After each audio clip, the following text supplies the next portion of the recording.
what does a Roman use for toilet paper? So you would use the toilet, and then you would pick up the stick on a sponge, and you would wipe yourself, and then you'd put it down and leave it for the next person.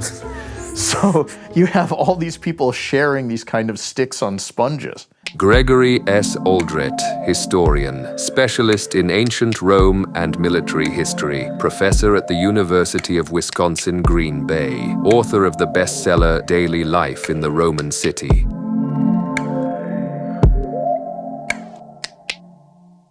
Gregory, following the recent meme in which everyone was asking their men how often they think about the Roman Empire, I'd like to ask you this. How often do you not think about the Roman Empire? Well, I think of ancient Rome all the time, but of course that's my job, and it's also my passion, my hobby. Yes, that was very amusing a few years ago where it was, how often do you think of ancient Rome? And everybody I knew was saying, well, obviously, Greg thinks of ancient Rome constantly. So yeah, that was kind of fun for me. I mean, whether people are fully aware of it or not, in a sense, we are still living in the shadow of the Roman Empire, because everything from our language, our words, our architecture, our customs, our holidays, our legal system, all of these things are based in ancient Rome. Let's begin with housing. What did the housing market in Rome look like at that time, in a city of that scale? What could I realistically afford, and where would I have lived? Today, when we think of Romans, we tend to think of them living in a domus, which is the term for a big house that aristocrats lived in. So there was an atrium in the center, there were rooms, there were wall paintings, there were mosaics on the floor. But again, that's the dwelling of the super elites. And we actually have a document from the 4th century AD about Rome that lists lots of different type buildings that were present in the city at that time. And it says that there were about 1,700, so less than 2,000 domus in the city of Rome around 350 AD. So a population of 1 million people, but only 1,700 private homes. But what it also says is that there were 46,000 apartment buildings. And this is what the majority of Romans lived in. A Roman apartment building was called an Insulae, which literally means an island. And many of these took up an entire city block, and some of them were 7, 8, 9, 10 stories high. So these are huge, colossal beehives of humanity. And the interesting thing about Roman apartment buildings is that they're stratified by wealth, but in the opposite way that we might expect. So the richest people lived on the lower floors, and the poorer people lived on the upper floors, because of course you have to walk up and down all those stairs all the time. And some of these apartment buildings were quite nice. We have some that survive in ruins from Rome, but there were many that were notorious for being poorly constructed, and they would collapse and fall down and kill all their inhabitants. Cicero, the famous Roman statesman who is regarded as one of the greatest orators of all time, he actually, we know, owned a number of apartment buildings. He was a slumlord. And one time, one of his apartment buildings collapsed, and instead of expressing concern or regret that these people had died because he had such a bad apartment building that was constructed so poorly, instead Cicero says, well, it's not a problem because I'll just rebuild it a little fancier and charge higher rent. So for him, this was a chance to make more money. So yeah, we often don't think of Romans as living in these sort of high-rise apartment buildings, but they absolutely did in big cities. And there's even regulations, laws that we know of, which kept trying to restrict the height. So one of them says you can't build it more than 70 feet tall. And what that suggests is that there were buildings taller than 70 feet. So that's 8, 9 stories. I mean, these are huge things. What were these apartments like? What did they look like? Were they single-room units, 1 or 2 bedroom apartments, or more like tiny studio spaces where people lived on top of each other? What did everyday housing look like for an ordinary resident? There were all those options. So we know that the apartments, which kind of the middle class or wealthier people would rent, would be multiple rooms. So it'd be a couple bedrooms, a living room, maybe a kitchen type room. Those would be nice. But a lot of the apartments on the higher floors where the poorer people lived would be a single room, often shared, let's say, by multiple families. So you might have, 10 people in one room. You might put a curtain down the middle to divide it, and they were all crammed in there. So yes, I mean, think of a modern city, something like in India, Calcutta or something like that, where you have just people crammed together in a building. And one of the big hazards in Rome was fires. We know there was a fire almost every night in the city, and you could see how these would start, because in ancient Rome, the only form of light you had was an olive oil lamp, so an open flame. And if you have 10 people crammed into an apartment, you have kids running around, maybe animals, it's easy to knock one of those over and everything lights on fire and everything burns and the whole building burns down. And we know this was a real problem in ancient Rome. So this is dense urban living with a lot of people in there all at once. And what about utilities in their homes? Did they already have running water? The kind of plumbing the Romans are famous for inventing. Could I take a shower or use a toilet at home? Here we have one of the contradictions of Rome, because Rome was supplied with aqueducts, which brought millions of gallons of fresh water to the city every day. So there was a lot of water, but it would not have come up into these buildings. So if you wanted water, you would have had to walk down all the stairs and go to the nearest public fountain. And there were many public fountains, hundreds in the city of Rome, maybe thousands. So that probably wouldn't have been very far away, but still you would have had to fill a bucket, carry it back to your apartment. And of course, this is one of the advantages why the rich people live on the lower floors, is it's shorter to get to those public fountains. If you live on the upper floors, you have to haul that bucket of water all the way up. Now, the other problem is, what about sewage, right? What about toilets? And here, some houses, so private houses, Domus, were connected to the sewers. The very first public work built in the city of Rome, and this is way back just after the city's foundation, 500, 600 BC, is a sewer, the Cloaca Maxima. But there were a lot of reasons you might not want your house directly connected to the sewer, because Roman toilets, it was just an opening. So it wasn't like modern toilets where you have the water and the curved pipe. So all the smells and all the vermin and rats and cockroaches and everything else that lived in the sewer, that hole would have been accessed to come up into your home. Mm-hmm. So for most people, the toilet was a clay pot in the corner of a room. And you would use that, and then in theory, you were supposed to pick up the pot, carry it down the stairs, and if you lived on the 8th floor, 8 flights of stairs, carry it to the nearest sewer opening and dump it in. But in reality, what a lot of people do is wait till no one's looking and then pour it out the window into the street.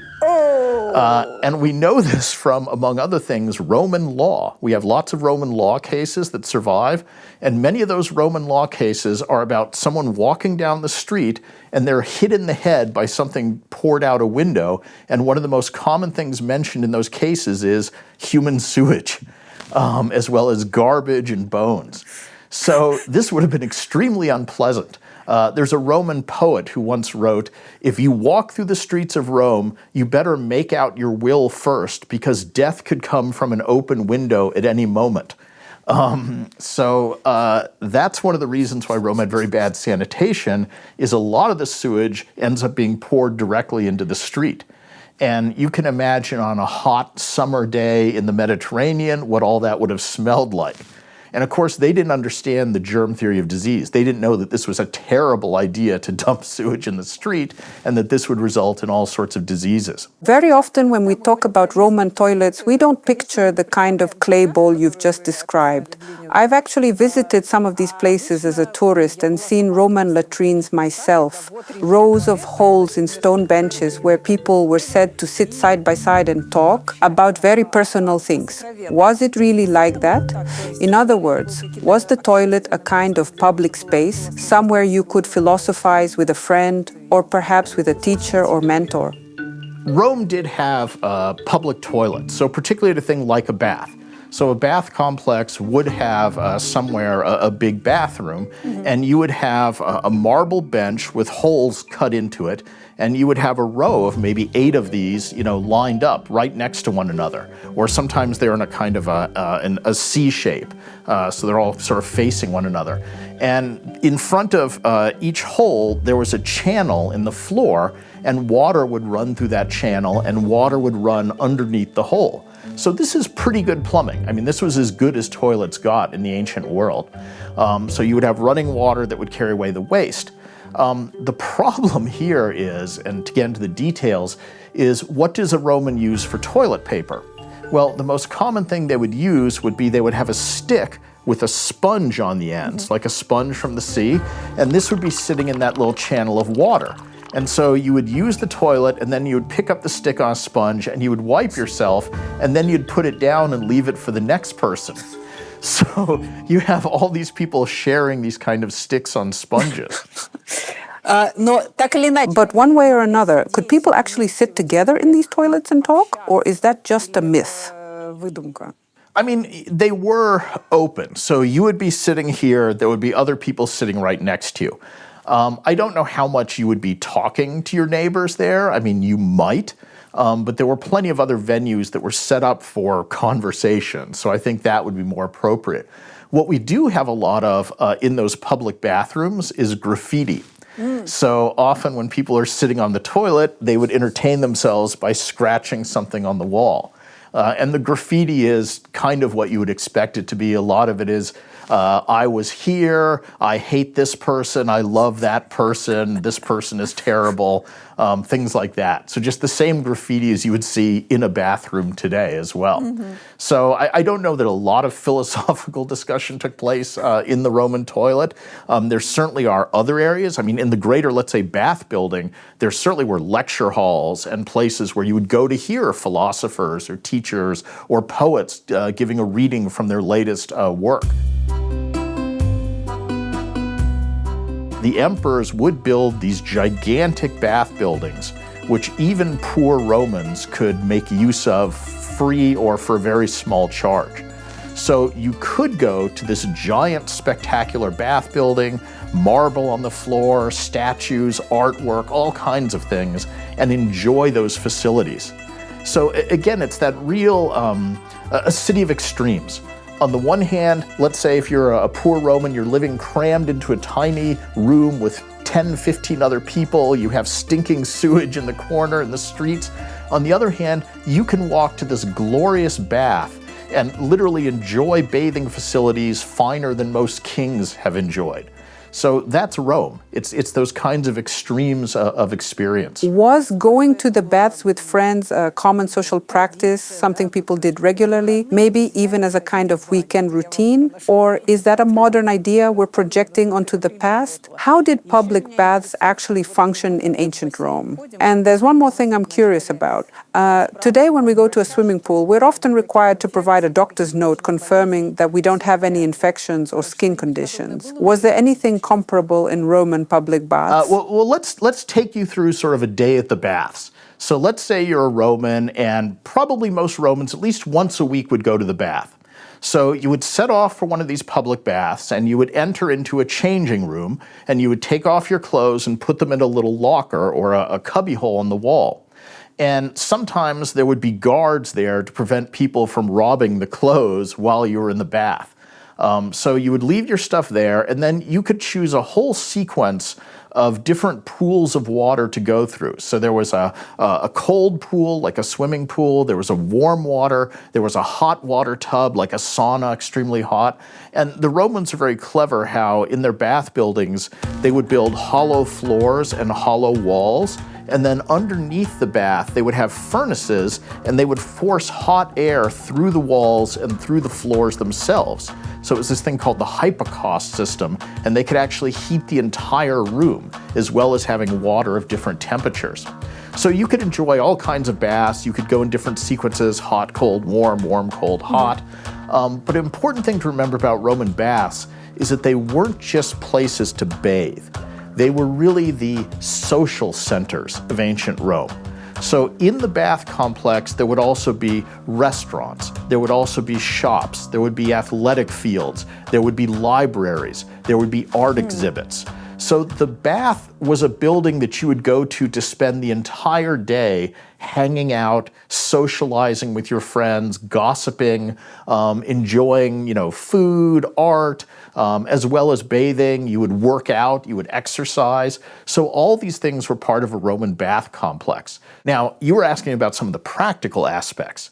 It seems like in Roman baths, they would segregate the men and the women. So either there would be separate areas for men to bathe and women to bathe, or else they would use them at different times of the day. So at a certain time of day, the women could use it, at a certain time the men. Mm-hmm. And the other issue is, for all the brilliant technology that went into building a Roman bath and providing all these things, the water is just water. So there's no chlorination or anything like that. So yes, people with diseases would go to the baths, and often the warm water of the bath might be a perfect media to spread whatever one person had to the other bathers. So you might walk out of a Roman bath feeling clean with less dirt on your body, but you might well have picked up some nasty germ while in there. And what makes it even worse, this is the worst part, if you read Roman medical textbooks, so we have another number of books written by Roman doctors, a very common prescription by doctors to patients suffering from things like skin diseases, ulcers, diarrhea, venereal diseases, was to go take a long soak in the public bath. So doctors would actually tell their patients with all these problems, go to the bath, where you'd be sitting there in the water with hundreds of other bathers, probably spreading whatever germs you had to them. Do we know how often the water in those pools was changed? Some of the water would be circulating all the time, but some of it, particularly sort of in the sauna, the hot areas, would be more just stationary for a while. So yes, it would have been a problem. One of the things you do in a bath is the way that you would wash yourself is you would rub olive oil over your body, and then you would scrape it off with a thing called a strigil. So when you scraped off the oil, it would also scrape away the dirt. Mm-hmm. And often the oil would be scented or perfumed. So this is what the Romans would use instead of soap. And since you can't reach your entire body, often you might have a slave who would scrape you down with this strigil. One time a Roman emperor went to a bath, a public bath, and he saw an old veteran soldier there who was kind of rubbing himself against a wall. And the emperor said, well, why are you doing this? And he said, oh, I'm poor. I can't afford a slave to clean me off. And so the emperor said, well, you're a veteran. I feel sorry for you. So he gave him some money and he gave him some slaves. Well, that's a nice story about the generosity of the emperor. But you know what happened. The very next time the emperor went to the bath, there were 10 or 20 guys all rubbing themselves against the wall, hoping that he would give them free money as well. So it's an interesting story about the interaction of emperors with ordinary people, but also shows how everybody used these baths, everybody took part in these various rituals. Mm-hmm. Exactly. We still like to say that everyone is equal in the baths, so in some ways not much has changed at all. Yep, exactly. I'd like to suggest a kind of thought experiment. Let's imagine the Roman Empire as if I woke up one morning living in it. What would my life look like? That's an interesting question. And there's a couple things you have to sort of decide even before we embark on this thought experiment. And one of them is, are you a typical Roman? If we go to the cities, where maybe 10 to 15% of the populace lived, that's the Rome of our imaginations. That's the Rome of spectacle and Caesars and feasts and all this other great stuff. But I always like to not forget about the majority, because the majority is a family farmer who lives on a farm. Because if you're a typical, an average Roman, that means you're a farmer out in the countryside on a small family farm. And your life is, you wake up in the morning, you go work on your farm in the mud for 8-10 hours, and you go to sleep. And you never experience culture or gladiators, you don't see festivals, you don't fight in a war, you don't see magnificent buildings, you just dig around in the dirt. And that was life for 80% of the Romans. Maybe every so often someone comes and steals money from him in the form of taxes, and that's his life. and he or she never travels 20 miles from that farm. They live and die there, and that's their existence. So here's the first similarity. It feels like my life wouldn't have been all that different from life in the Roman Empire. Growing up, I spent my school holidays at my grandmother's place in the countryside, and the routine was simple. Wake up, work in the garden, dig, weed, and then go to bed. Honestly, that lifestyle feels quite familiar to me. And by the way, that's normal life for most people who have lived on Earth forever, because whether you were Roman, Egyptian, or in the Middle Ages, I mean, really any time up until the Industrial Revolution, so up until 1850, no matter what civilization you lived in, China, you were on a small family farm, and that was the typical existence. So that's everybody's life. I always like it when people talk about, and in my past life, I was a Renaissance prince, and I was a fighter pilot in World War II, and I was, an actor in some other place, and I was a samurai. And I always think that's incredible statistically, because according to statistics, you should have been a farmer, a farmer, a farmer, a farmer, and a farmer, not any of this fun stuff. So what would my diet have looked like in the Roman Empire? Let's imagine a typical day. I wake up in the morning, use the chamber pot you mentioned. What's for breakfast, for lunch, for dinner? It seems like most Romans ate a fairly monotonous diet, particularly the ones who lived in the city. And a lot of this is due to the fact that Rome was so big that there was no way local food source resources could supply enough food. So the Romans had to ship in hundreds of thousands of tons of food to feed this giant populace. And in fact, it's not too much of an exaggeration to say that the whole southern half of the Roman Empire, Egypt, Sardinia, North Africa, Spain, all the spare food from those regions was collected, put on ships, and sent just to feed this one city of Rome. Now, if you're collecting all this food and shipping it, the food you send has to be things that will not spoil easily. So that greatly restricts what kind of food they can be eating. And the three main foods that were shipped to Rome in enormous quantities are grain, because you can harvest wheat, you can put it in sacks, you can ship it, you can store it. So the Romans ate a lot of bread and a lot of porridge. The second thing you had a lot of was the quintessential Mediterranean plant, the olive. The olive tree grows almost exactly the same areas that the Roman Empire extended to. And the way you preserve olives is you squeeze them and get the oil, you put it in a big clay pot, you can send it to Rome. So they would eat a lot of olive oil. And olive oil might not sound like that important a part of someone's diet, but olive oil is very, very rich in calories. So even a couple ounces can be a significant part of your daily caloric intake. And the Romans loved to eat a chunk of bread dipped into some olive oil. And if I had to pick a basic meal that was the most common thing eaten in the Roman Empire, it'd be a chunk of bread dipped into some olive oil. And then the third food that you can ship and preserve is grapes in the form of wine. So again, you turn grapes into wine, and we know that hundreds of thousands of tons of wine were put in clay containers, sent to Rome. And there was once a study of Greek peasants in the early 20th century who were living a lifestyle thought to be very similar to that of ancient Romans, or just people in the ancient world generally. And on average, those peasants consumed about 2 liters of wine per day. So that's a lot. So the Romans, again, were drinking a lot of wine, and that formed a significant part of their caloric intake. So historians argue about this, but I would say at least 75% of the calories consumed by about 75% of the Romans who lived in this city of Rome were from bread, olive oil, and wine. So those are the 3 staples that kind of got Rome to survive. And we can really see the scale, how much of these things were imported to Rome. In a weird way, Rome has many hills, and one of these hills is a hill called Monte Testaccio. And when people dug into that hill, they discovered that Monte Testaccio is not a natural hill.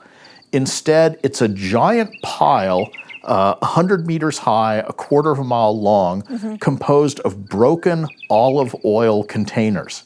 So this is the garbage heap of broken olive oil pots that had been shipped to Rome in antiquity to feed the populace, and when they emptied the pot, they just threw it out back. and over 200-300 years, it formed a literal mountain.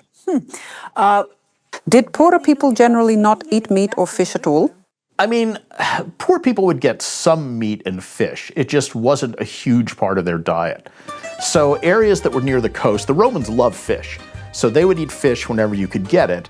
But fish is hard to keep, fresh, so you kind of have to live near the coast. Now, there is one fish product that many Romans ate, which was very, very common, even poor Romans. And this was a fish sauce called garum. And the recipe to make garum is you take all the parts of a fish you can't really eat. The heads, the skin, the internal organs. You put them in a big barrel, you put in some olive oil, you put in some spices, and you put that out in the sun to ferment for a couple weeks. And at the end of that time, it rots, and you have this kind of stinking fish paste. And you strain out all the bones, and what you're left with is garum. And it sounds horrible, but I mean, there's a lot of, for example, in Southeast Asia, there's a lot of fermented fish sauces today, which are very popular and maybe are a little bit like garum. But the Romans love this. So you could get this at a corner street. A little tavern would sell some garum. You would put some on your bread. You would have it hot. You could add it to different things. So that was probably the most popular Roman condiment, something they would add to food to give it a little kick, a little flavor. And it's this fish paste, which quite honestly sounds horrific to me. And when you got meat, sure, you would eat it. Meat was rare. The Romans did not eat much red meat, especially. Probably the most common meat was pork. And in fact, archaeologists have been able sometimes to almost map the expansion of Rome by where they find pig bones. Because where the Romans go, you tend to find more bones from pigs because they like to eat pork. What about the rich people? Well, rich Romans ate everything.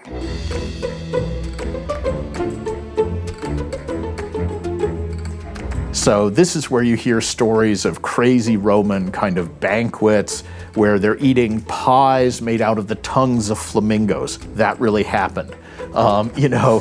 Just these insane exotic things. So wealthy Romans would have these long, long dinner parties.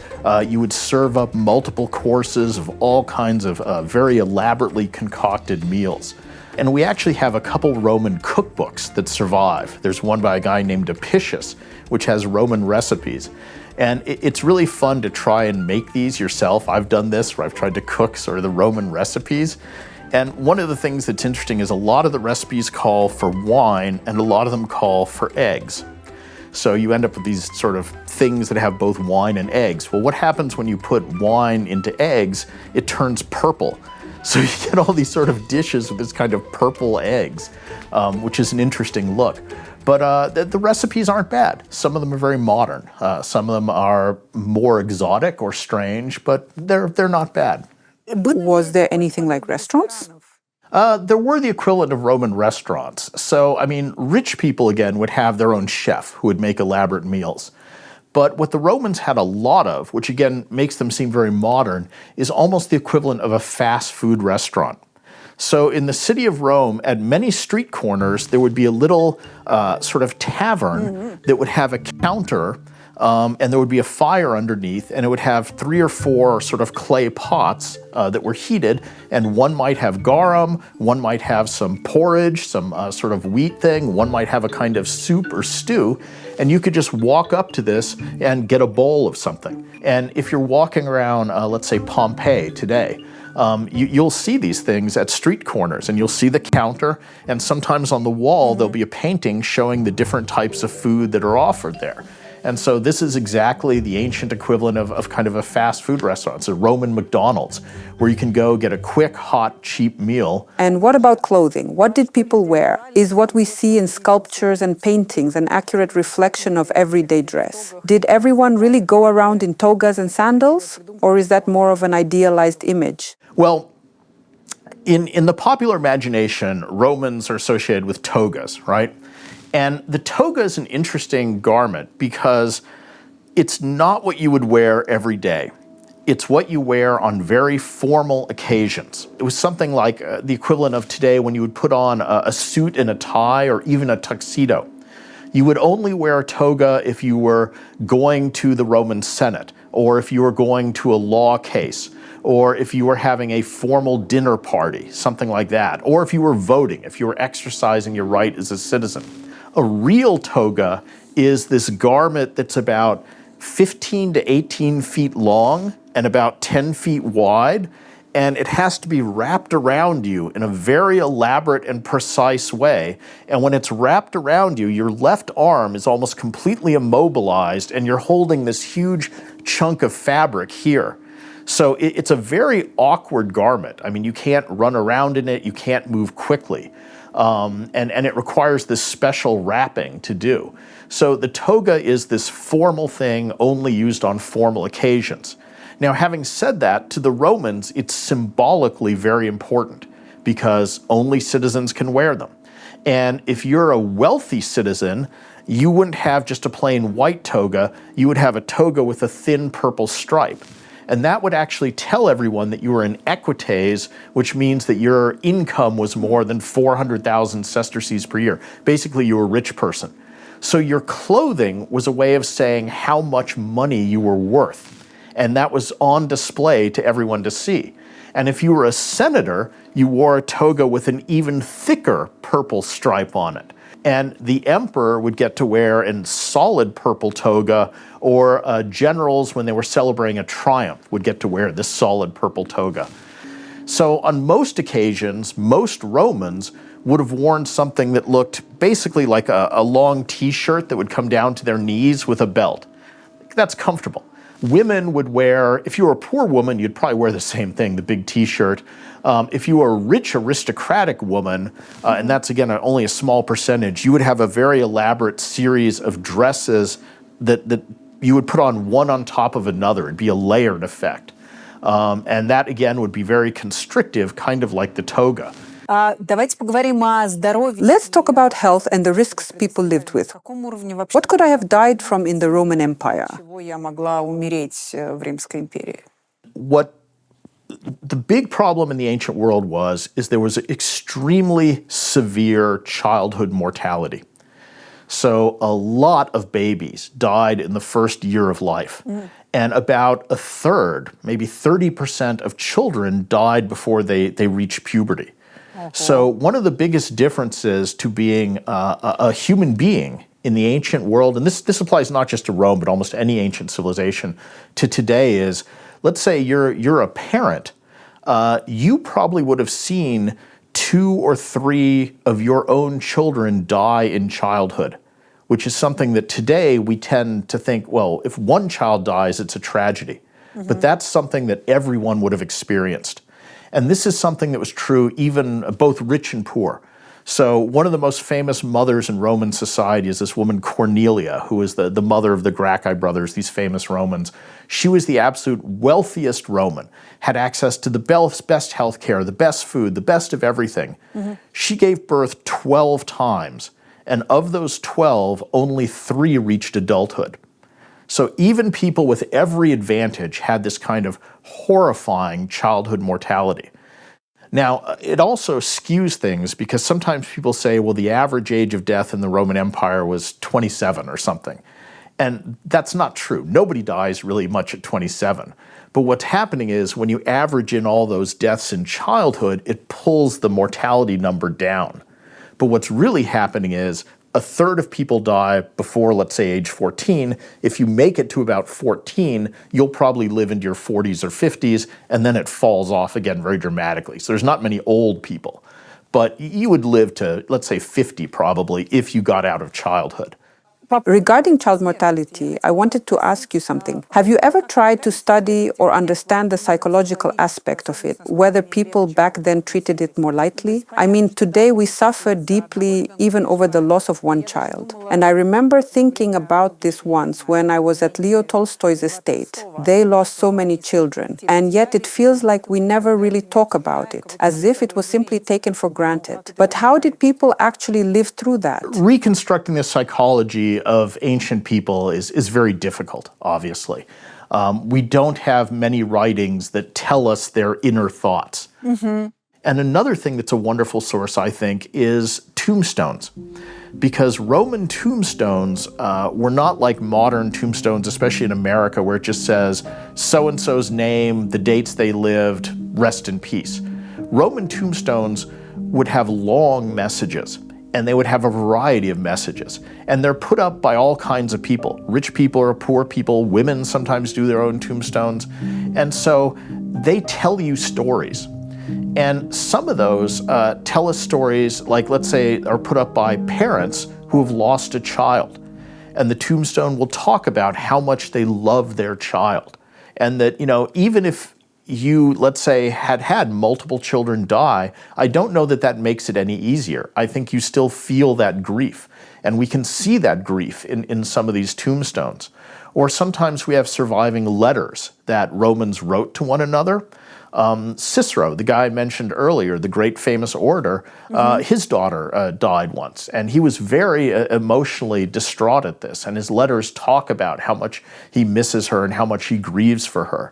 Now, in terms of actual medicine, there's a real split between the Romans' ability to deal with physical trauma, broken bones, stabs, cuts to the extremities, and how they dealt with disease. Because they were very, very good at dealing with physical trauma. So they could do operations on broken bones, eyes, teeth, all of this, and they were quite good at that, but they didn't understand the germ theory of disease. I mean, nobody did till a couple hundred years ago. And so when it came to curing diseases, it would be what today we would call, magic or superstition. So, for example, if you were suffering from, a certain sort of ailment, they would say, take the eye of a wolf and salt it and wear it on your belt, and that'll cure this disease or something. That supposedly cures a fever. There was a famous Roman Cato who thought that cabbage cured everything. So if you had a respiratory disease, you should take cabbage, grind it up, and snort it up your nose, and that would cure your lung disease. So, they have all these things which they would try, but none of them would really work. So they just didn't understand disease. There was very severe death from diseases. And how did they treat physical injuries or disabilities? Say you broke an arm or a leg in battle, what would they do? It's kind of the same thing too. If you break a bone, you could, set it back in place and then put things to stabilize it, around it so it would heal, hopefully in the same way. If it's a slice, you clean it out and you sew it up. If you have arteries that are cut, you can tie off those arteries. It's interesting, in the Roman army, one of the common injuries was, getting shot with an arrow. And arrows typically have barbs on them. So it'll go in, but if you pull it out, the barbs will prevent you from pulling it out. So Roman doctors actually invented this instrument called the scoop of Diocles, it looked like two spoons that you would slide into the wound, put around the arrowhead so it would cover the barbs, and then you could pull the arrow out the same way it had gone in. What they couldn't prevent was infection. So, you might sew up that cut, but if it gets infected, you might die. I wanted to ask about moral norms and personal relationships in ancient Rome. Setting extreme figures like Caligula aside, what were the rules of everyday life? How were affairs or infidelity viewed? How openly were intimate matters discussed? Publicly, in theaters, or elsewhere? What was considered acceptable, or was society generally quite restrained? The Romans' morality when it comes to sex is very different from ours today. So, for starters, there was a lot of what we might view today as pornography that was just part of daily life. So the most obvious thing is one of the most common good luck symbols in Roman culture was an erect penis. So people would have lamps in their houses or little charms they would wear around their necks that are all these sort of erect penises everywhere. So, people today find that, strange, look, there's all this porn everywhere, but to the Romans it wasn't pornography, it was actually a good luck symbol. But when it came to sexual behavior, they had the sort of the same notions as us that, they were a little bit more open, but too much promiscuity was bad. though it was sometimes not necessarily for moral reasons in the sense that you're being judged from an external source, but more that a big concept to the Romans was self-control. So you should have control over yourself, and if you give in too much to your desires, it shows a lack of self-control. So sometimes politicians might be criticized for being promiscuous, that they had sex with many people, and it wasn't so much a moral disapproval of the sexual acts themselves, as more this was evidence that they lacked the appropriate self-control for a Roman aristocrat. So that there's a little bit of a difference there. Rome did have legalized prostitution. There were brothels. They were seen as a legal thing. It was okay to go to these.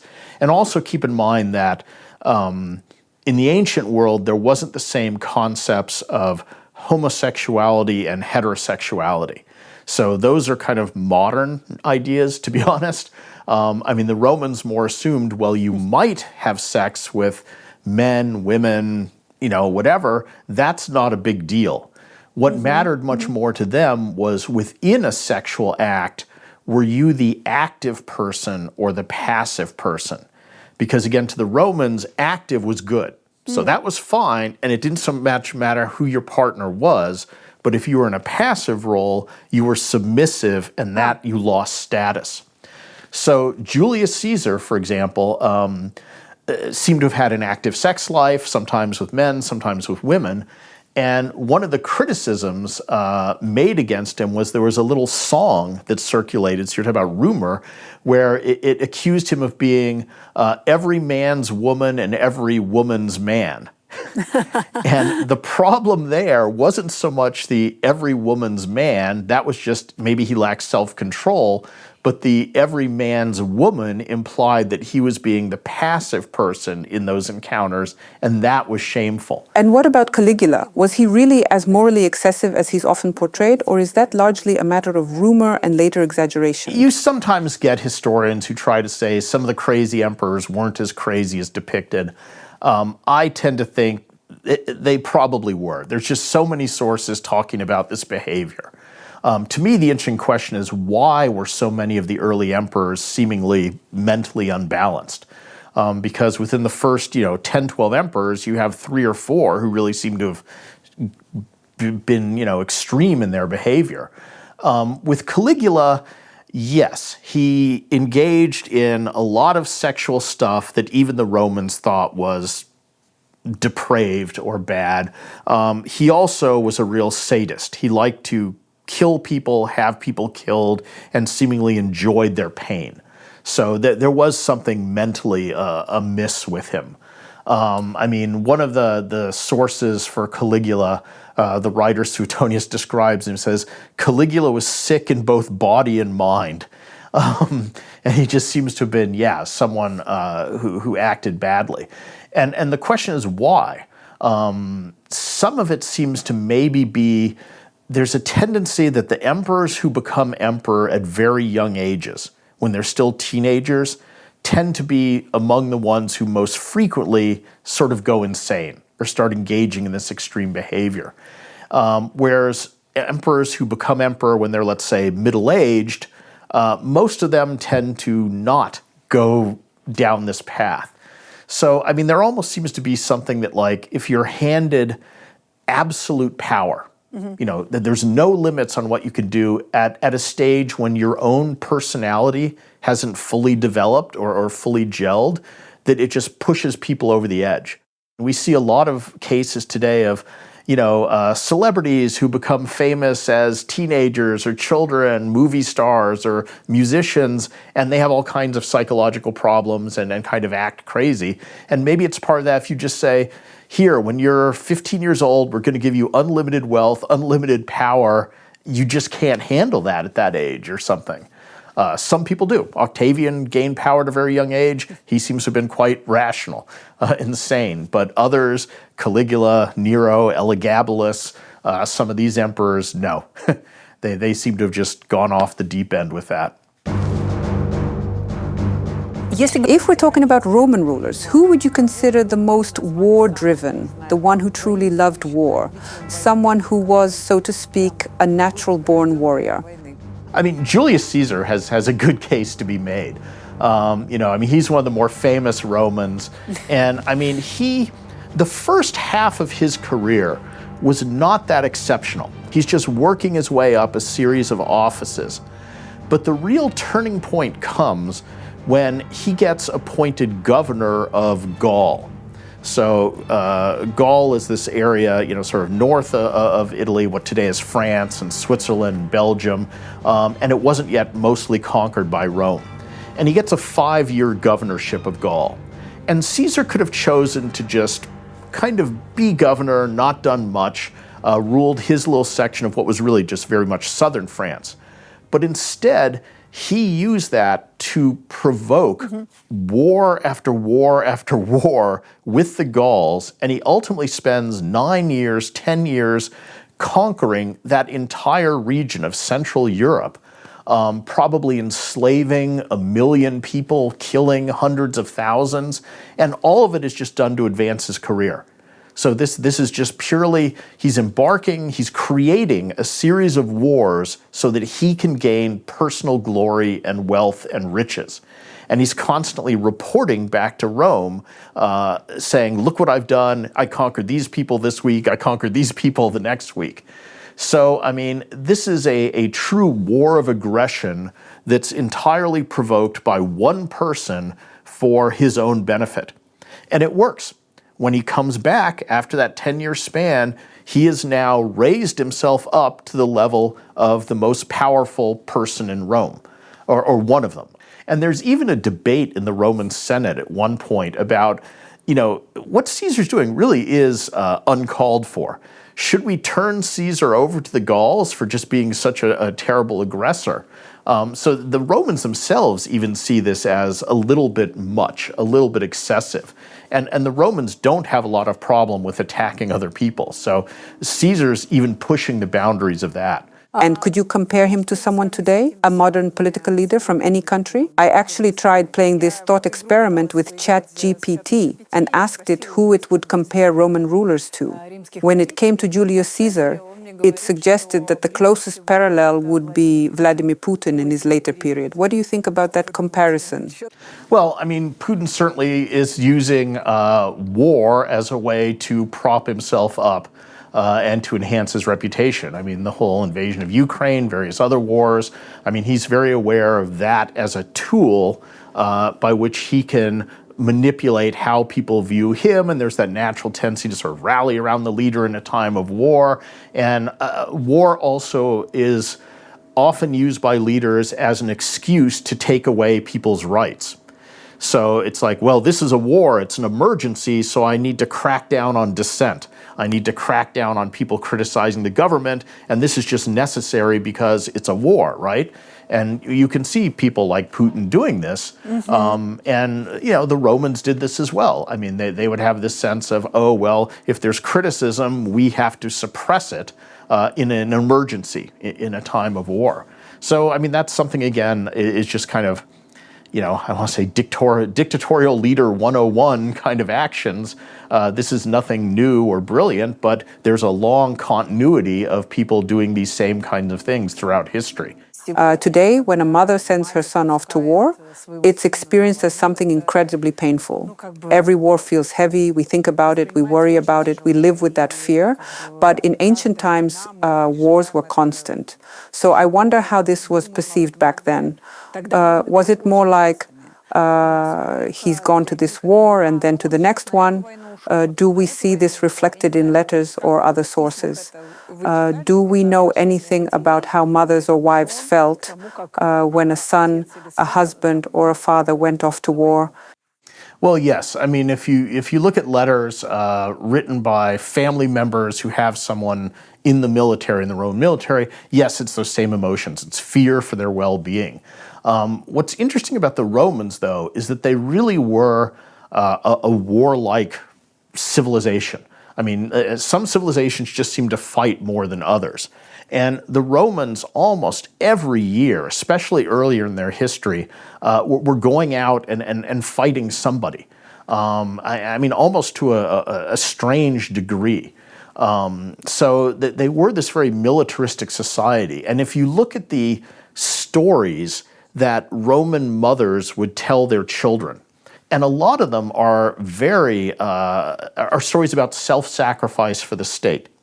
So, for example, one of them is about this guy named Mucius, who was a young Roman soldier. Early in Roman history, Rome is being attacked by some enemies, and Mucius decides, I'm going to go kill the enemy king. I'm going to save my country by assassinating the enemy king. So he sneaks into the enemy camp. He kills someone he thinks is the king, but it's not. It's the king's secretary, and he's captured. So he failed. And the king then says, I'm going to torture this Roman soldier to find out what he knows. So he brings in a big pot of fire.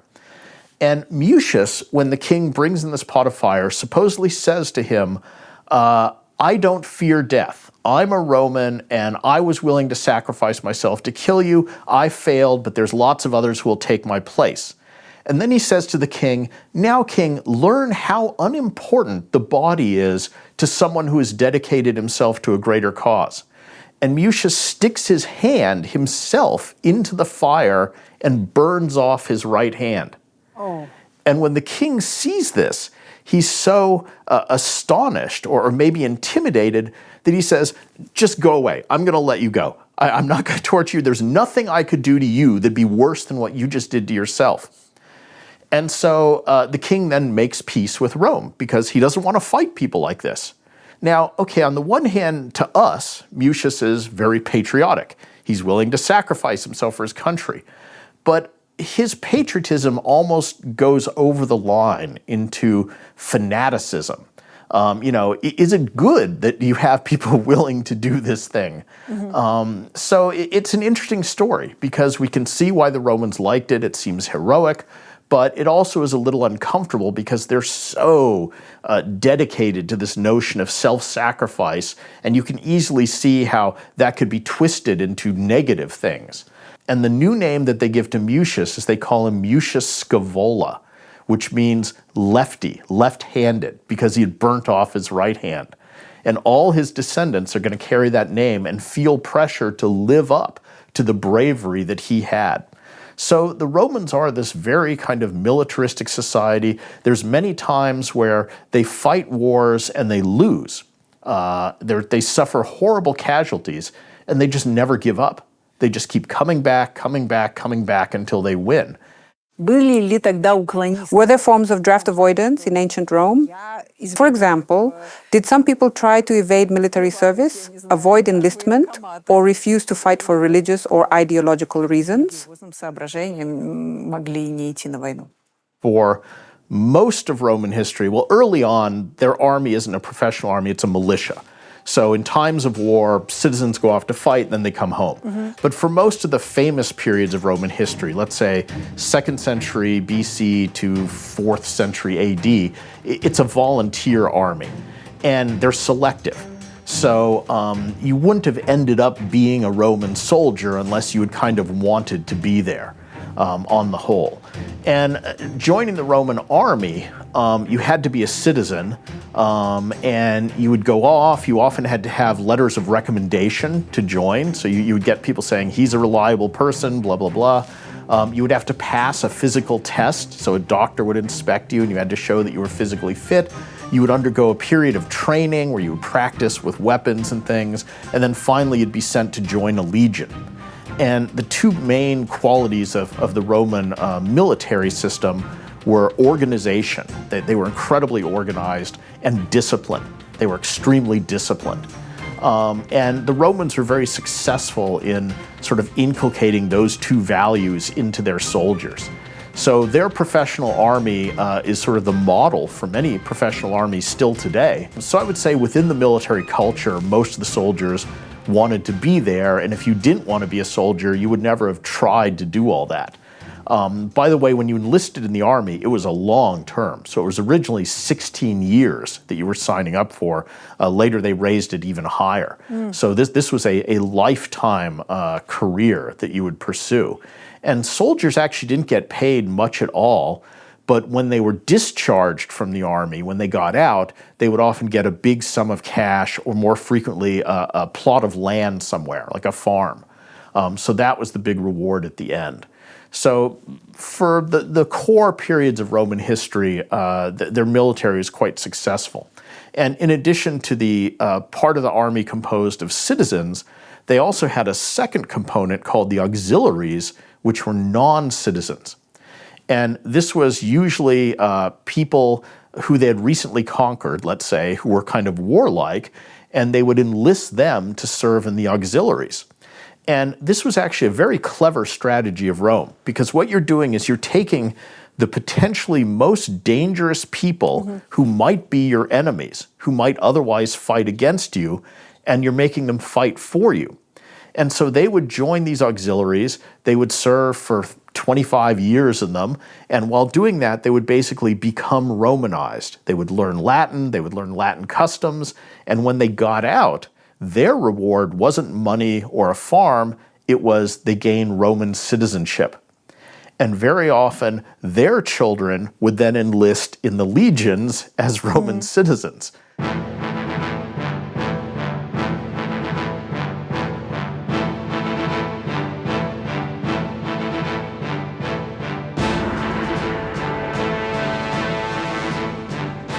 So I have various examples of ancient armor.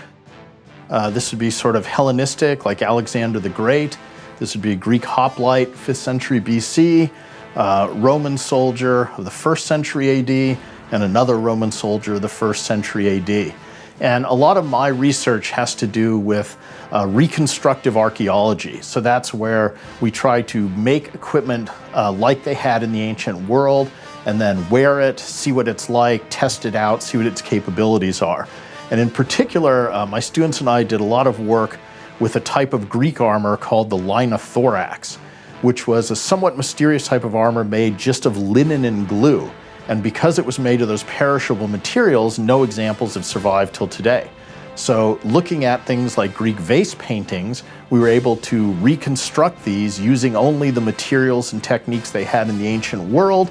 Then we wore them to see how they worked. We shot them with arrows to see how much protection this would have offered. Some of my students even put it on. I shot them with arrows. And we discovered that this was actually extremely good protection. That even though it was just made out of cloth, it would have protected you against the sort of arrows that they encountered at that point in time. And it was also lighter, cheaper to make. You didn't need a blacksmith. You didn't need expensive metals. So this was one of our major research projects of reconstructive archaeology that I did with my students.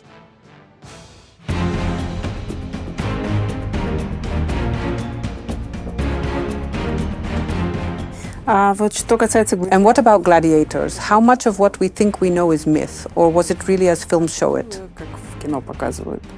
So one of the most famous aspects of Roman culture is gladiators. I mean, this is something people tend to associate with ancient Rome.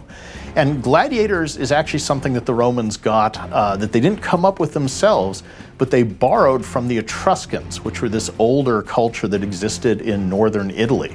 And the Etruscans had a habit of when one of their leaders died that they would have maybe 2 warriors fight to the death at that person's funeral.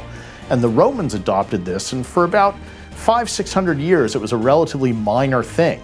But then under the late Republic, Julius Caesar comes along, and because these were popular forms of entertainment, or at least he saw the potential in it, Caesar held a gladiator game with 320 pairs of gladiators. And so this was the first time it was really done as entertainment and on a large scale.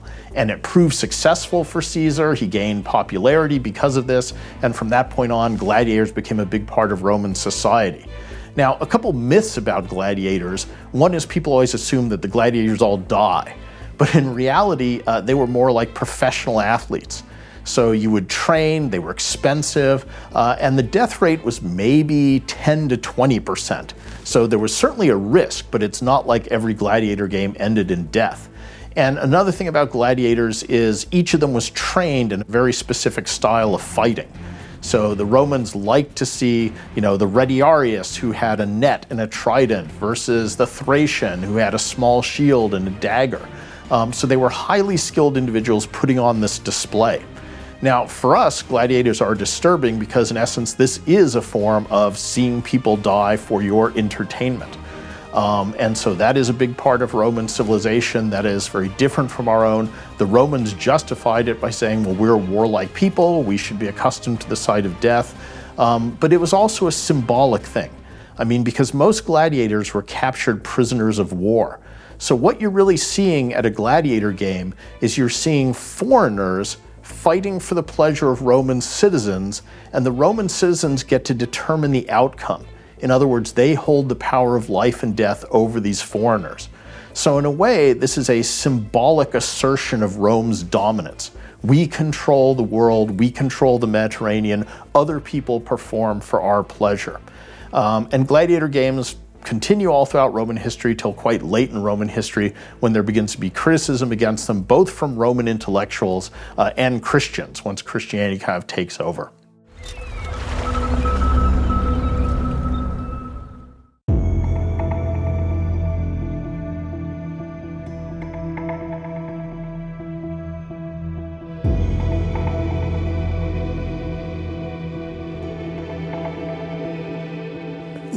I want to ask about Roman law. How reliable were the Roman courts? I mean, it's arguably the greatest legacy of Rome to the modern world. Something like 80% of the modern world uses a legal system which is either directly or indirectly derived from Roman law. But in terms of the law, it's like most legal systems. In the abstract, it sounds very good, that there's more or less equal justice for everyone, that people have rights. In practice, it tends to favor the wealthy and the powerful. But what's interesting, I think, is the sophistication of Roman law and how much of it survives. So Roman law is something that it was written down, particularly under Emperor Justinian around 500, and his digest of Roman law, which is both a set of Roman actual law statutes, but also Roman legal thinkers writing about cases. So it's got that body of commentary. All this has survived. What types of cases did courts deal with most often? Were they mostly civil cases, family and divorce disputes, or crimes like murder? One of the books I wrote was about floods in ancient Rome. So it was a study of flooding. And I was able to find all these law cases where there would actually be cases about things like, there was a flood and my furniture got washed out of my apartment and washed into my neighbor's apartment. Do I have a legal right to enter his apartment to take back my furniture, or does he now own it because the flood put it in his apartment? One of my favorite law cases is a guy sends his slave to get a haircut, and and a shave. And he goes to the barber, and he's sitting there having his beard trimmed at the barber shop. And next door to the barber shop is an athletic field. And there's an athlete who throws a ball to another athlete, and he throws it badly, and the other guy fails to catch it. And the ball flies into the barber shop and hits the barber's hand, and he cuts the slave's throat, and the slave dies. So the owner of the slave wants to sue someone for the death of his slave. Does he sue the barber who cut the slave's throat? Does he sue the guy who threw the ball badly? Does he sue the guy who failed to catch the ball? Or does he sue the government for having zoned an athletic field next to a barber shop? And this is a real case. And the great thing is, we don't know the answer. So we have various Roman legal scholars commenting on this, but we don't know what the final ruling was. But, you know, that's just a great little insight into sort of daily life. Like something like 10% of Roman legal writings are about wills, so how you leave your property to someone else. And Romans had a very sophisticated system of what made a will valid, what made it invalid, what you had to do in the will, what you have to specify. And all of this is just good insight into how Roman society worked. Roman law is primarily concerned with people who commit offenses against the state. It's less concerned with people committing things against one another. The more sensational trials are when people were accused of some public action that was seen as bad. So for example, there was a moment where Julius Caesar was accused of dressing up and sneaking into a religious ceremony that was only supposed to be women, but he dressed as a woman or something. That would be seen as a sacrilege. So that would be one of these big sensational trials. So a lot of the trials were for things like treason or sacrilege against the gods, things like that. Today we tend to think that the state, part of its job is to regulate behavior between individuals. The Romans didn't really have that. So for example, there is no Roman police force. There is no body to investigate crimes if one person commits a crime to another person. So in a way, it's a do-it-yourself legal system. If someone steals from you, it's your job to capture that person, drag them before a Roman judge and say, this person stole from me, and then there'll be a trial about that. But you don't have sort of a police whose job is to investigate or deter or catch criminals. Now, when you actually do have a trial, a lot of the trials have to do with things that involve the state. So they're these more public kinds of things. But did their courts actually function the way we imagine them today, with a judge, defense lawyers, and prosecutors? Some similarities, some big differences. And what's interesting about those is that especially in the late Roman Republic, a lot of these trials involved the most famous people of the time, so kind of celebrities, high-status Romans, politicians, and the way trials were staged is they're not locked away in a building somewhere. They would hold these trials out in public in a section of the Roman Forum. And so you would have these huge audiences of people who would come to watch. How historically reliable is the account of Jesus' trial as we know it today? We're often told about Pontius Pilate washing his hands. Was that kind of gesture common in Roman courts, using actions or symbols to make a public point? Gestures were hugely important in Roman oratory, generally speaking. And the Romans had this interesting notion that as you spoke, you were supposed to use your hands to augment the meaning of your speech. But what's neat about the Roman system is it wasn't like a modern sign language where your gestures meant the same thing as your words. Instead, the gestures you made were supposed to tell the audience how they were meant to react emotionally to the words you're saying. And some of them are pretty obvious. So like if you clench your fist and press it to your chest, that's meant to denote sort of grief. If I slap my thigh, it's anger. If I hold up my hands and push them to the left, this means I'm fearful of something. And if you were a Roman who had been raised in a culture where you had been kind of trained to think, if someone makes that gesture, it indicates this emotion, you might then kind of start to feel that emotion as well. And by the way, a lot of the gestures that Roman orators used overlapped with the gestures used by Roman actors in the theater. So it was reinforcing one another. This same system was in place in both venues. So when young Roman boys would learn how to be an effective public speaker, a big part of what they would learn about was delivery. So it's not just what you write as a speech, it's how you give it. Today, when you have celebrity trials, people watch it on TV, but imagine if you held that trial out in the open and a random crowd of 50,000 people could just gather to watch. Well, that's what happened in ancient Rome. And so the lawyers, if you like, who are presenting these cases, either defense or prosecution, they knew that an important part of that trial was not just to present the evidence to the judge, or in some cases a jury, but you have to play to that crowd. Because if the crowd starts cheering or booing or getting upset, that's going to influence the verdict. So again, someone like Cicero, who was a master, that's how he made his whole reputation.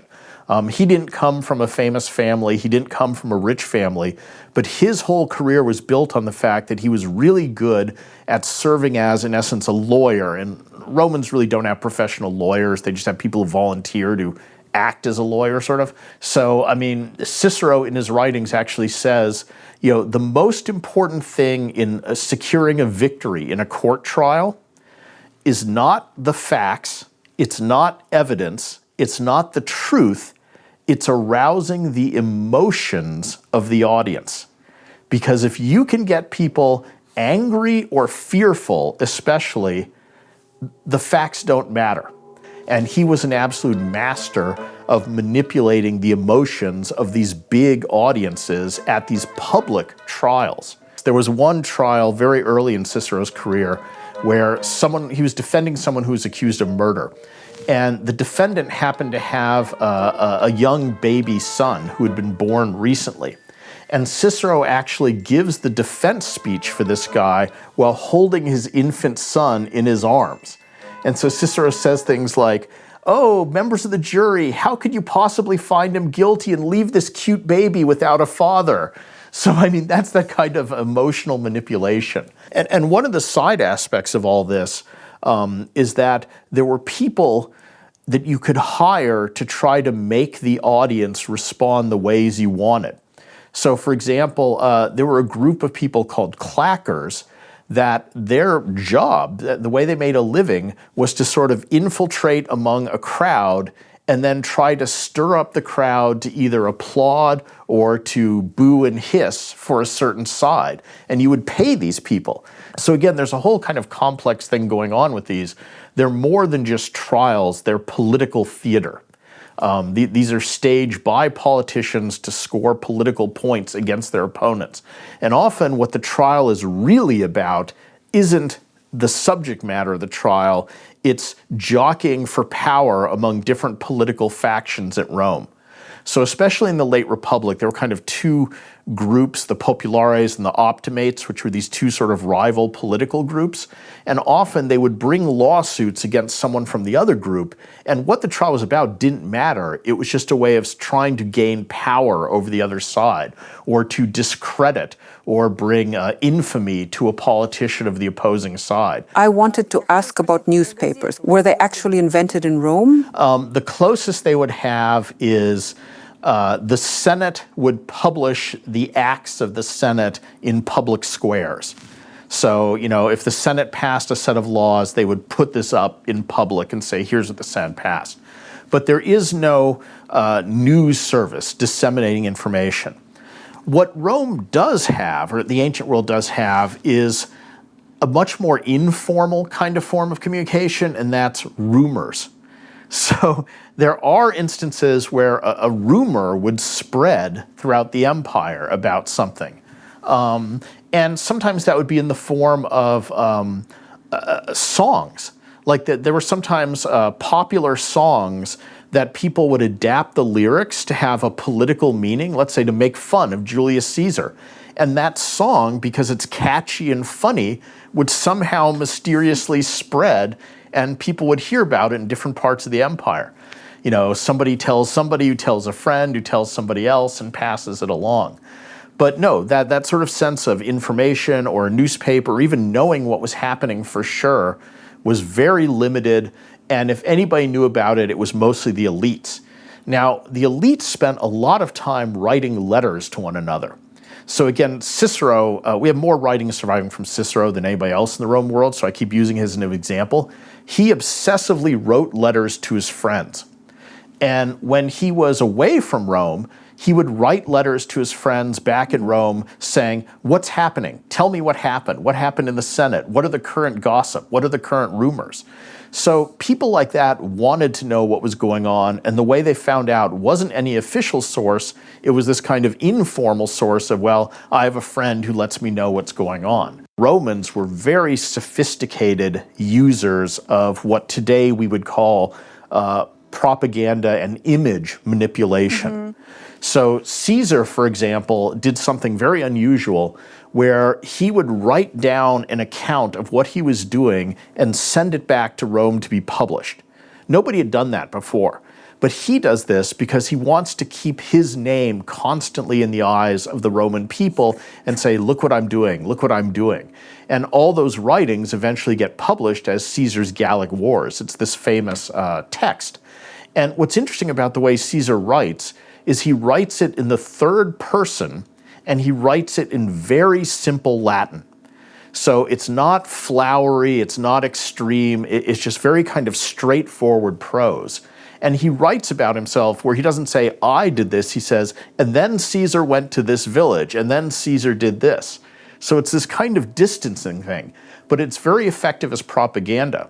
And that kind of notion of manipulation of your public image, of your status, of your celebrityhood, we think of as being very modern, but it's something that the Romans were extremely adept at doing and did in a very sophisticated way.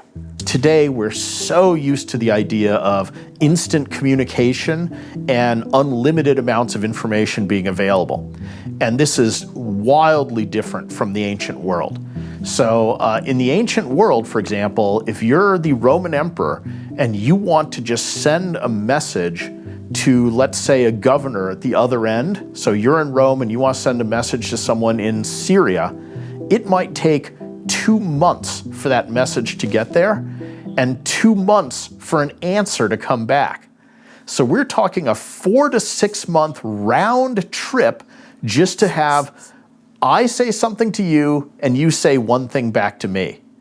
And that is completely different from the modern world where you and I can talk across continents, all of us can send texts all the time everywhere.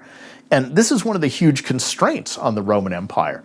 And I think it's one of the reasons why there were limits on its growth, because it just got too big for the available communication technology.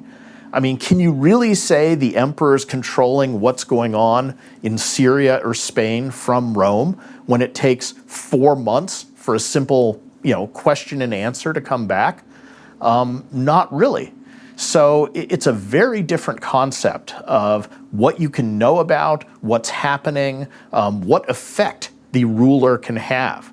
I was just having an argument with some people about, did it matter what crazy Roman emperors did?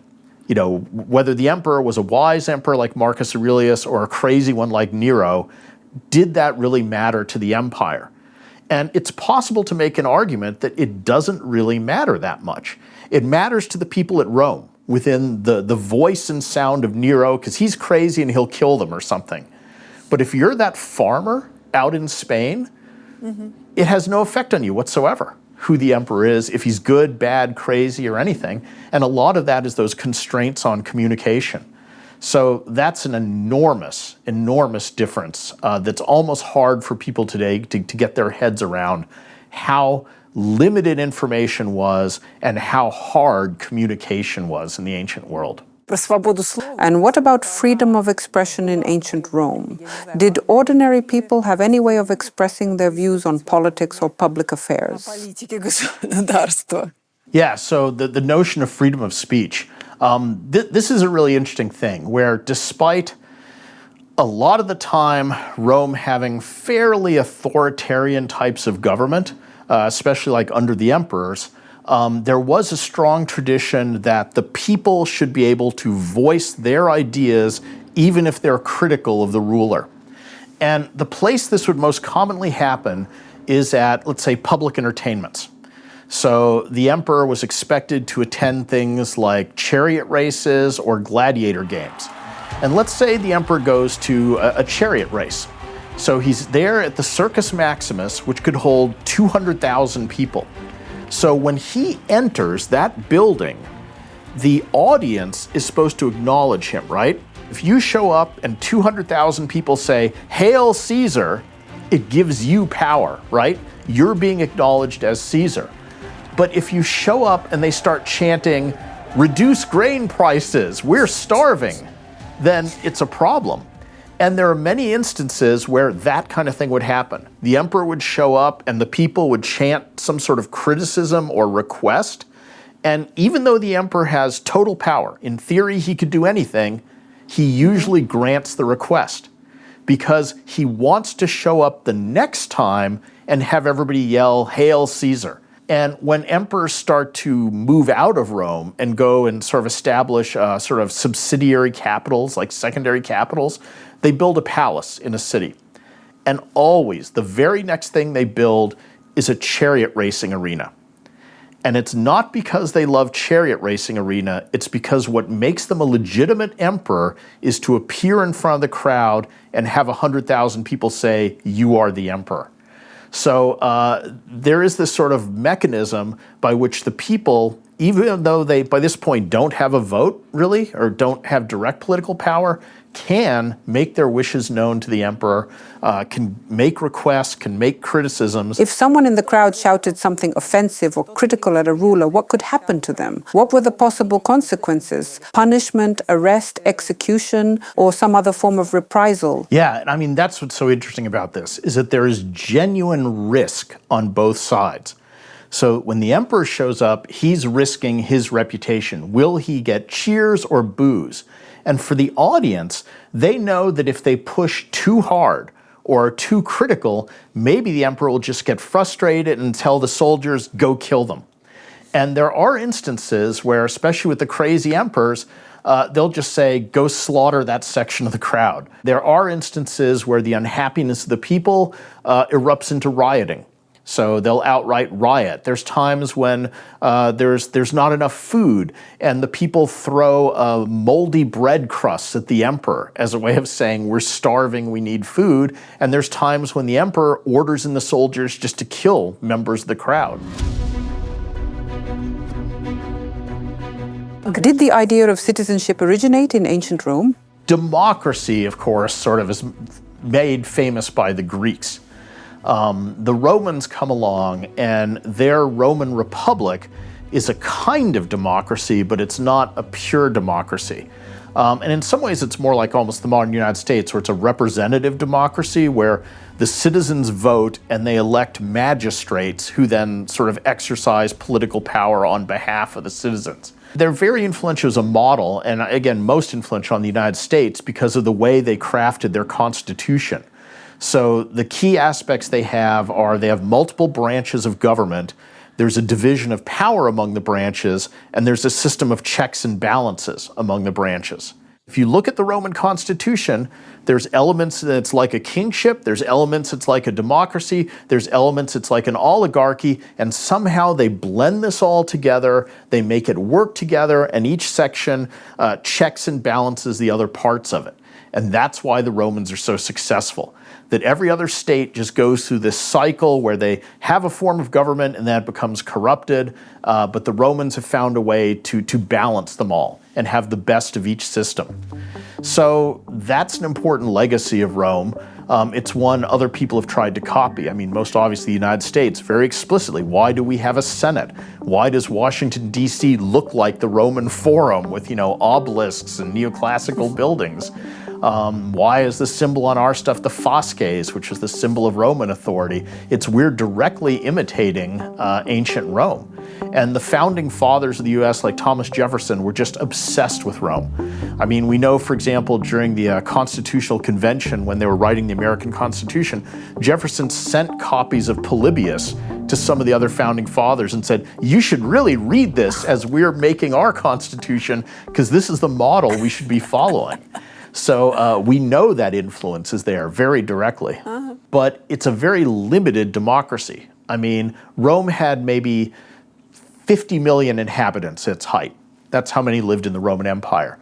Of those, maybe 6 million were citizens, meaning adult men who could exercise the vote.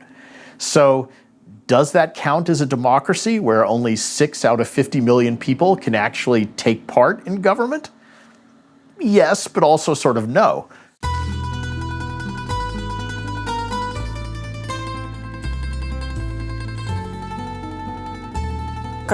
Reading about this, I sometimes get the impression that the life of an ordinary woman in the Roman Empire may have resembled that of a modern woman living in countries like Afghanistan, Iran, or Pakistan. Is that a fair comparison, or would it be misleading? Можете сравнить. I think among, let's say, lower class Romans, let's say that family living on a farm somewhere, everybody on that farm is working, and there's a certain equality in work. So I don't know that the women are in that much of a subordinate position to the men just because they're all necessary to do the kinds of things they have to be doing. In the city of Rome, there are innumerable inscriptions and tombstones and things of women who, again, are sort of lower class or lower middle class who work. That says, this woman is a hairdresser, this woman is a seamstress, this woman is a doctor, who are doing these jobs. I think where you have the most extreme inequality is actually at the upper levels of the elite, where there really was this notion that women should just be raised in the house, the girl stays in the house, she never goes outside, and eventually her father chooses a husband, and she's legally transferred from the ownership of the father to the husband, and then she just stays in the husband's house and runs the husband's household. Did they have any kind of documents, any voting rights, at least in the Republic? And could they travel freely? I mean, the legal status of women in Rome, let's say even if you're a citizen, so you could have citizenship if you're a woman, but you did not have the same privileges as a man. So you could not vote. You obviously could not hold elected office. So women, and legally, a woman was usually under the control of a man. So at first her father, and then later her husband. Did wealthy women really spend all their time weaving? Yes, well, the production of fabric through spinning thread and then weaving that thread into clothing is seen as the paramount occupation of women. I've actually done this with my students, where we will grow flax and harvest it according to traditional means, and then spin those flax fibers into thread, and then weave them into fabric, and then turn that into something. It takes hundreds of hours of labor. And that's what a lot of women did in the ancient world. Now, for aristocratic women, there's this whole ethos that, yes, the idea is they just stay in the home, they spin, thread and produce fabric, and they never go outside. And what's interesting is that's the image we have presented in the sources, the written historical sources, which of course are all written by men. But then if we look at things like inscriptions that we found on buildings or other stuff, we do have a fair amount of instances of women being much more dynamic, even wealthy women. So, for example, at Pompeii, there's a woman who lived in Pompeii, 1st century AD, named Eumachia. And the largest building off the Forum in Pompeii, so that the most sort of desirable real estate in Pompeii, is this building built by a woman who is identified as being the patron of various guilds in Pompeii and being one of the wealthiest people in the city. She puts up monuments in her name, not in her father's name or her husband's name or something, but in her own name. And she's clearly someone who matters, who's dynamic. Under Roman law, there were different types of marriages that could be contracted. You need all the different types. There's a manus marriage and some other type marriages. And the general trend is that early in Roman history, the type marriages that women are in are more legally restrictive. And then over time, they start to get a little bit more independence. Mm-hmm. And then there are some women who clearly by the late Republic, early Empire, have attained legal autonomy, where they're acting as agents not under a man's control. So, for example, a woman normally could not bring a lawsuit in a Roman court. It would have to be a male member of her family, even if she was the one sort of initiating it. But there are instances where women do this in the late Republic, and it's usually because something's happened and removed the man who would otherwise have done that. There's a really fascinating case of a woman who lived in the very late Republic, right at the transition to Empire, named Turia, who, because this is during a time of civil war, and so her husband and her brother and everybody else have to literally flee Italy because they're on the wrong side of the civil war. And she's left all alone to represent her family. And she ends up doing all these things that normally women would not do at that point in time. So her parents are murdered, and she's the one who pushes for a trial against the people who murdered them. Some people try to steal the family fortune. And again, she legally takes the lead in defending the family from this challenge. Some people attack her home physically, and she organizes a defense of her home. Later, she goes and pleads with Octavian and Lepidus, two of the big figures of the time, to give a pardon to her husband so that he can come back and join her. And the amazing thing is she does them very successfully. She's successful in every one of those instances. She saves her husband. She gets him pardoned. She defends the house. She defends the family fortune.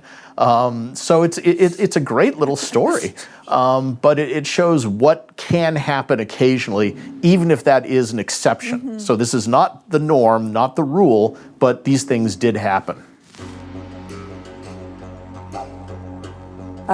Do you consider Cleopatra to be the most remarkable woman of the Roman era? Cleopatra was born into royalty, right? I mean, that was sort of what she was expected to do. Now, she was an exceptional woman, and she's really interesting for a number of reasons, obviously. But, I mean, her background, to keep in mind, is she's a member of the Ptolemy family. So she's not an indigenous Egyptian. She's this foreigner from the Macedonians who were ruling over Egypt at the time. And they've ruled over Egypt for 300 years at the time Cleopatra comes along. What's interesting to me about Cleopatra is that of all those guys who have ruled Egypt from her family, so, 8 generations or something, she's the first one who actually bothers to learn how to speak Egyptian. All the others spoke Greek and just spoke Greek. But she seems really genuinely interested in Egypt. She seems to identify with Egypt, like she really cares what happens to the country. Egypt is the last major independent kingdom around the entire coast of the Mediterranean that hasn't been conquered by Rome yet. So she's in this awkward position where she knows Rome is kind of looking to conquer her country, but she doesn't want Egypt to end up falling under Rome's control. And one of the ways she avoids this is by having these affairs with what she hopes will be the most important Roman. So she has a famous love affair with Julius Caesar. She has another one with Mark Antony. And a lot of that seems to be her trying to maintain Egypt's independence. Now, did she really love Julius Caesar and Mark Antony? Who knows? Caesar, it seems a little cynical in my mind. Antony and her, I think, did have something going. I mean, they really seemed to get along as a couple. They had all these parties together. I think there was some kind of genuine romantic relationship between those two. Her problem is she keeps picking the guys who ultimately lose. Caesar eventually gets assassinated. Mark Antony eventually loses the civil war to Octavian.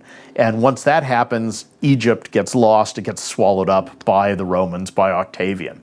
And again, I mentioned how Octavian was so good at propaganda. And he's really the source of some of the negative propaganda about Cleopatra as the seductress who is making Romans do what she wants. Because when Antony and Octavian were vying for control of the Roman world, before the two of them ever actually fought, there was this long period of almost 10 years where each was kind of maneuvering for position. And Antony started out in much more a stronger position than Octavian. He had the reputation, he had a bigger army, he had more of the Senate behind him, he had a lot of advantages. And Octavian was the underdog. But what Octavian was very, very good at doing was manipulating his image to help himself and manipulating Antony's image to harm Antony. And one of the key things that Octavian did to harm Antony was to exaggerate how much control Cleopatra had over him. So Octavian would spread rumors saying, Antony is just, he's under the sort of witchcraft, the seductive power of this foreign queen. So he's no longer a trustworthy Roman because he's being controlled by a foreign queen. And Octavian spread rumors that said, if Antony ends up being the guy in charge, not me, he plans to move the capital of the Roman Empire from Rome to Egypt. And that actually was very effective, that a lot of Romans were like, I don't want our capital to move to Egypt. I want to stay in Rome. And eventually, Octavian maneuvers it so that the Roman Senate declares Cleopatra an enemy of Rome. In some ways, this reminds me of the idea of foreign agents in Russia today, if you know what I mean. Yes, I mean, there's certainly parallels that one could see. There's definite parallels. Popular culture tends to portray Cleopatra as a great beauty with endless beauty secrets. I've come across so many myths, from cucumbers on her face to all kinds of elaborate rituals. Out of all these stories, which myth do you like most? Was there anything particularly unusual she was said to do for her appearance? Well, I mean, one of the interesting myths about Cleopatra, it does focus on her appearance because particularly in movies today and in the popular imagination, she's always depicted as this extremely beautiful, extremely seductive woman who uses her beauty and her seductive nature to seduce Mark Antony and Julius Caesar. Now, we don't have really good surviving images of Cleopatra from the time. Like some people, we kind of know what they look like. She's a little ambiguous. Probably the best, most reliable thing we have are some coins that show her in profile on them. So they're fairly crude. And at least in those coins, she is not the irresistible beauty portrayed by Hollywood. Now, I mean, she's not hideous or anything, but clearly her strong points, I think, were her intelligence and her personality and just kind of her willpower. So maybe she used those to make herself seductive or appealing, but I don't think it was a simple story of, oh, she's just super hot and that's what seduced all the Romans.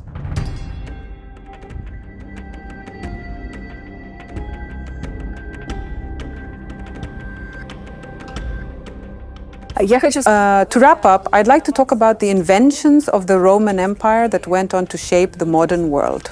What would be your top 5? I would say that the number one technological gift of Rome to history, if you like, is concrete.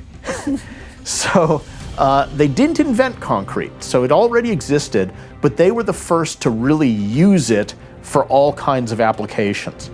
And it's the secret behind a lot of their architecture. So we tend to think of Roman buildings as being marble, these shining marble buildings. Well, marble was usually just an outside covering, but the structural core was concrete or else brick or brick-faced concrete. And concrete is this wonderful substance where you can build a wooden form and then pour it, and you can make complex shapes. So if you're just building prior to the Romans, everything had to be a right angle square. But with the Romans and concrete, you can make curved surfaces, or you can make rounded walls. And this really opens up architecture.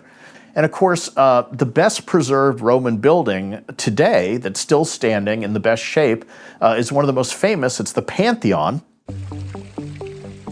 And the Pantheon is great because it has this colossal 160-foot concrete dome on it. And it's just a brilliant building because you walk up to it, and from the outside, it looks like a normal temple. There's columns, there's a triangular pediment. But when you walk through the front door, all of a sudden you find yourself inside this giant dome of concrete with nothing supporting it that's over 150 feet wide, 150 feet high. And it's just a brilliant kind of building. And the secret to it is concrete. So what's holding up that giant dome is that at the bottom of it, they would mix one kind of concrete where the aggregate they put in it was very dense. And then as you go up, they'd mix in something a little lighter, a little lighter, a little lighter, a little lighter. So at the parts of the dome at the top, it doesn't weigh much because of how they mixed it, but at the bottom where you need it strong, it's dense and can support the weight. And I think the Pantheon Dome was the largest concrete dome in the world all the way up until, I think, 1958. So for 1,500, almost 2,000 years, that's the biggest, most impressive concrete dome anyone had built. And it's the model for so many buildings today. I mean, every kind of museum or state capitol or government building that has columns, triangular pediment, and a dome behind it, like the Capitol in Washington, D.C., are all imitation pantheons. So the Romans used concrete. They came up with another type of concrete that was mixed with a volcanic stone that when you poured it underwater, it would harden underwater. So they could build giant harbors, quays, docks, all this stuff. Well, the other obvious example is the vault, which is again just lining rocks in a curve, so they form a curved roof. And that's something, again, the Romans didn't invent, but they used more extensively than anyone before them. So you have gigantic vaulted buildings of the Romans. So yeah, in their technology, they're really good with these simple techniques that they push to their maximum. And they don't actually invent them, but they show what's possible to do with them. You know, I mean, we have Roman bridges that they built, which are still in use today and have big trucks driving across them. So this is something built 2,000 years ago to carry foot traffic, and today we can drive a giant truck and it's still there. And I always kind of look around today at our modern cities and say, well, how many of these buildings are still going to be here in 2,000 years? And the answer is none of them, probably. But there's a lot of Roman buildings that, if nothing happens to them, are still standing. Gregory, thank you so much.